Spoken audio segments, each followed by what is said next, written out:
খুনের মামলায় অভিযুক্ত দীর্ঘদিন ধরে পলাতক এক ভিডিও, আর সেই ব্যক্তিকেই শেষ পর্যন্ত ধরে ফেলল সাধারণ মানুষ, তাও আবার মদ্যপ অবস্থায় গাড়ি চালিয়ে দুর্ঘটনা ঘটানোর পর।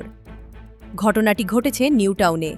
অভিযুক্ত ভিডিও প্রশান্ত বর্মন, যিনি একটি খুনের মামলায় অভিযুক্ত বলে জানা যাচ্ছে, তিনি দীর্ঘদিন ধরেই পুলিশের নজর এড়িয়ে পালিয়ে বেড়াচ্ছিলেন। স্থানীয় সূত্রে খবর, মঙ্গলবার রাতে মদ্যপ অবস্থায় দ্রুতগতিতে গাড়ি চালানোর সময় একটি দুর্ঘটনা ঘটান তিনি। দুর্ঘটনার পর এলাকায় চাঞ্চল্য ছড়িয়ে পড়ে। স্থানীয় মানুষ ঘটনাস্থলে জড়ো হয়ে তাকে আটক করেন।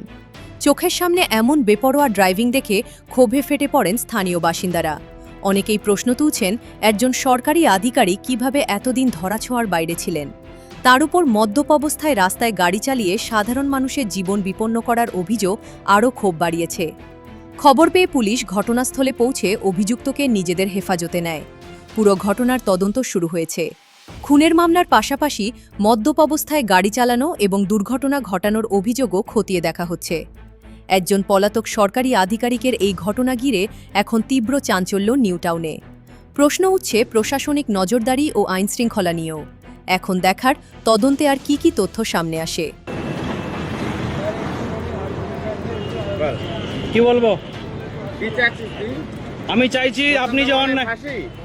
আপনি যে অন্যায়টা করেছেন, না, প্রশান্ত মানে ফাঁসি যাচ্ছিস? ফাঁসি কেন চাইবো আমি? না, যখন গাড়িতে অ্যাক্সিডেন্ট হ্যাঁ। হয়েছে। আরও তাজা নিউজ জানতে ফলো করুন কলকাতা 24/7।